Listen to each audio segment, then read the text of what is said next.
Hola, ¿cómo están? Mi nombre es Jonathan Agudelo. Bienvenidos a este su canal Evangelio del Rescate. Los invito a ver el día de hoy el segundo tema de Evangelio. En el primer video veíamos errores conceptuales sobre el Evangelio, errores que aún hoy en día se cometen. Si no has visto el primer video, te invito a que lo veas. Hoy vamos a ver qué es el Evangelio a la luz de las Escrituras. La palabra Evangelio proviene del griego Evangelion y está compuesta por dos palabras, eu, que significa bueno o buena, y angelion, que significa mensaje o noticia. Por lo tanto, es la buena noticia o las buenas nuevas. ¿Y las buenas noticias cuáles son? Vamos a ver que no hay otro evangelio como el que cita su palabra. Lo vemos en Gálatas 1, desde el versículo 6 al 9. Y leemos la palabra del Señor, dice: Estoy maravillado de que tan pronto os hayáis alejado del que os llamó por la gracia de Cristo para seguir un evangelio diferente. No que haya otro, sino que hay algunos que os perturban y quieren pervertir el evangelio de Cristo. Mas si aún nosotros o un ángel del cielo os anunciare otro evangelio diferente del que os hemos anunciado, sea anatema. Como antes hemos dicho, también ahora lo repito, si alguno os predica diferente evangelio del que habéis recibido, sea anatema. Esta advertencia está principalmente dirigida a la iglesia. Es la iglesia la que debe llevar realmente su palabra y un evangelio ceñido a las escrituras.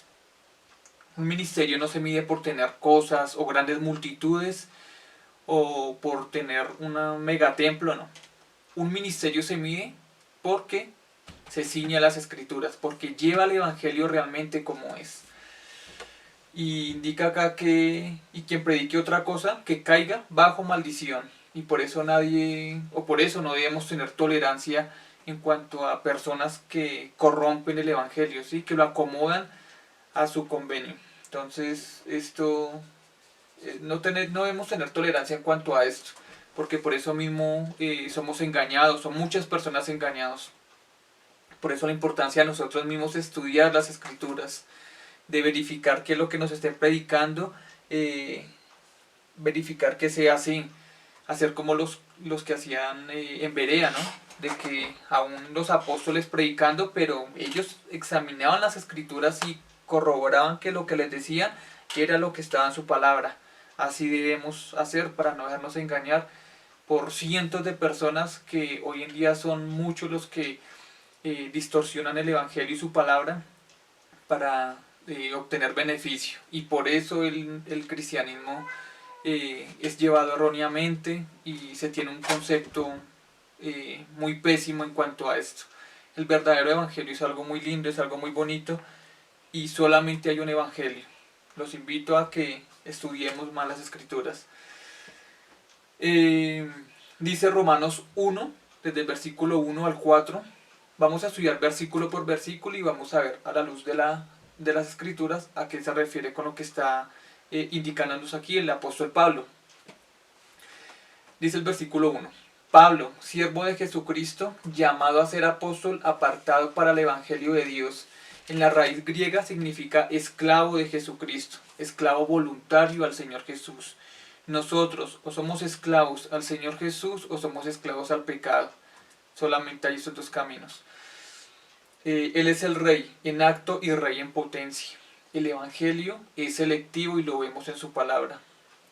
El versículo 2 dice que él había prometido antes por sus profetas en las santas escrituras.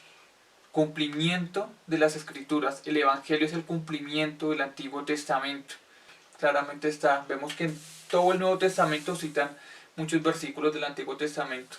A veces vemos que como que no le damos tanta importancia al Antiguo Testamento y qué tan importante es leer toda su palabra, tanto el Antiguo como el Nuevo Testamento. Digamos, en mi experiencia propia, yo decidí leer la Biblia desde Génesis en orden para entender muchos temas a los cuales, digamos, hay diferencias en cuanto a muchos predicadores, como de los primeros videos que yo publiqué en cuanto al final de los tiempos. Entonces por eso decidí hacer un estudio desde Génesis. Dice el tercer versículo: acerca de su Hijo, nuestro Señor Jesucristo, que era el del linaje de David según la carne. Jesús es el tema. Acá el tema no es una vida, una buena vida, buenas riquezas, prosperidad, no. Acá el tema es el Señor Jesús. Esto hace referencia a que el Evangelio es contar la historia del Señor Jesús. ¿Cómo podemos evangelizar nosotros sin nombrar el nombre del Señor Jesús? Es bastante complejo, ¿no? O sea, no sería evangelio. Como de pronto en muchas canciones hoy en día varios artistas modernos que deciden no nombrar al Señor Jesús, que por moda o por otras cosas, pero eso no es evangelio. El evangelio siempre sí o sí debe inculcar el nombre del Señor Jesús. El versículo 4: que fue declarado Hijo de Dios con poder, según el Espíritu de Santidad, por la resurrección de entre los muertos. Esto indica que es la resurrección, el Evangelio. No sería Evangelio si no se incluye la resurrección del Señor Jesús. ¿Qué fe tendríamos sin la resurrección? O sea, no valdría la pena realmente. ¿Cuál es nuestra fe si no predicamos el Evangelio? Si en el Evangelio no está la resurrección, no tendría sentido realmente. Y vemos que Él resucitó al tercer día. Esto lo vemos en 1 Corintios 15, del 14 al 19. Lo pueden buscar en sus Biblias para estudiarlo y meditarlo. El Evangelio tampoco es algo irracional. Tener fe no es tener una fe ciega, como muchos dicen. Es entender lo que Él hizo por nosotros. Y hay bastantes evidencias de este gran hecho, ¿no? El creyente o nacido de nuevo debe creer esto para ser salvo. Y esto solo se produce por medio de su palabra. No es ningún pastor o predicador o persona que lleve su palabra que es el que nos trae la salvación. Es la palabra, es el Señor Jesús, que es el mismo verbo. Apolos, un gran predicador, pero aún así tuvieron que corregirlo. Lo vemos a lo largo de la palabra de la Biblia, ¿no? Romanos 1:16 dice: porque no me avergüenzo del Evangelio, porque es poder de Dios para salvación a todo aquel que cree, al judío primeramente y también al griego. ¿El poder de Dios es que alguien se sane? No, ese no es el poder de Dios. El Evangelio es el poder de Dios. Es cambiar una mente y llevar a las personas al arrepentimiento. De eso se trata la palabra, de eso se trata el Evangelio. Que nos confronte, que nos incomode y que nos haga caer en cuenta de nuestro pecado y nos lleve a un arrepentimiento. Juan 6:44 dice: ninguno puede venir a mí si el Padre que me envió no le trajere. Y ese trajere en el original es arrastrar. Y yo le resucitaré en el día postrero. La salvación es una obra de Cristo por medio de lo que hizo en la cruz. La convicción es por medio del Espíritu Santo, por medio de la palabra. Y el Padre es en quien nos elige para esa obra. Vemos acá que la Trinidad completa se manifiesta en la obra redentora del Evangelio.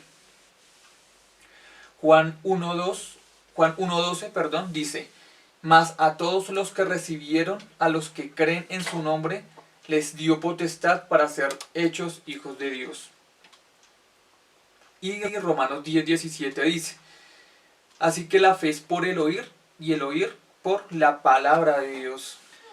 Vemos que definitivamente la palabra de Dios es impactante, y que por medio de su palabra Dios pone en nosotros el don de la fe y del arrepentimiento. Es el Espíritu Santo el que nos convence para esta obra. A veces, lo decía anteriormente, tratamos nosotros de convencer a los demás para que se arrepientan, para que entreguen su vida a Cristo. Y nosotros no somos los que convencemos. Y está bien inculcar esto, llevar siempre el Evangelio, su palabra, pero teniendo en cuenta que nosotros no somos los que convencemos. Hay dos tipos de personas que van a una iglesia. Unos son los que son el trigo y los otros son la cizaña. ¿Cuál es la diferencia entre estas dos? Que mientras crecen, ambas parecen iguales, pero realmente el que los sembró los conoce y sabe quién es quién. Pero al crecer el trigo se dobla, se humilla, es humilde, mientras que la cizaña crece y es imponente, es orgullosa. Y los verdaderos cristianos no buscamos las cosas que Dios nos da, sino que buscamos al Dios que da las cosas que necesitamos, nos da lo necesario y a veces hasta más realmente. Y cualquiera sea nuestra situación, sabremos vivir. Debemos aprender a vivir en toda situación. Nosotros los cristianos debemos estar contentos y aprender a vivir con la necesidad o cuando tenemos abundancia. Y esa no es nuestra esperanza realmente. Nuestra esperanza está allí en la eternidad, que allá sabemos que no vamos a tener ni dolor, ni aflicción, ni hambre, ni enfermedad. Y lo mejor aún es que no vamos a tener que lidiar con el pecado con el que lidiamos todos los benditos días de nuestra vida, porque estamos en un mundo caído y nuestra carne tiende a llevarnos al pecado. Para finalizar, yo quiero extenderles una invitación quizás a las personas que no son cristianos o que no se congregan en ninguna iglesia.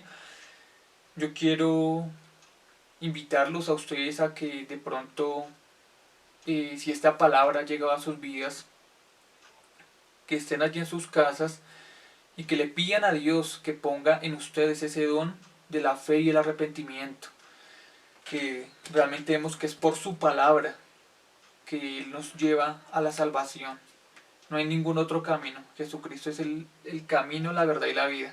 Nadie viene al Padre si no es por el Señor Jesús, por su palabra. Quizás me dirás, bueno, pero yo no he hecho nada malo, soy bueno, pero realmente no hay ningún justo ni bueno delante de los ojos del Señor. Solamente el Señor Jesús, cuando estuvo acá en la tierra, que no cometió ningún pecado. De pronto en algún momento hemos mentido, hemos robado. De pronto no llegar a un extremo de matar o de hacer otras cosas. Y aún así se lo ha llegado a hacer. Todos los pecados para el Señor son iguales. Tanto la mentira es condenada en su palabra, como el matar, como el hurtar, como el codiciar, ojos altivos. Todos los pecados son iguales ante Dios.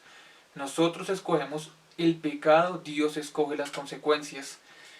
Yo los invito a que allí, en la intimidad de su casa, si estás solo con tu familia, no sé, pero que lo hagas, que cierres tus ojos y que pidas perdón a Dios, que tenga piedad de tu alma, que tenga piedad de tu vida. Arrepiéntete ante el Señor, ven al Señor Jesús en este día y ven en arrepentimiento, porque no hay nada maravilloso que tener una esperanza y saber que cuando partamos de esta tierra vamos a tener una salvación junto con Él. Les agradezco mucho por haber visto este video, de verdad gracias. De pronto, como lo dije anteriormente, pues estoy empezando con la onda de estos videos y de pronto pues me enreo un poco, algo nervioso, pero bueno, mientras que le cogemos la costumbre, lo único que quiero hacer con amor y con cariño es llevar su palabra, ¿sí? Hacerlo con humildad realmente. De pronto pueden dejar en sus comentarios también, de pronto cosas que me puedan edificar, si están de acuerdo con lo que digo, si no están de acuerdo, y así mismo yo puedo aprender también de ustedes. La idea es aprender todos de la palabra del Señor. Les agradezco mucho, muchísimas gracias, un abrazo y bendiciones. Chao.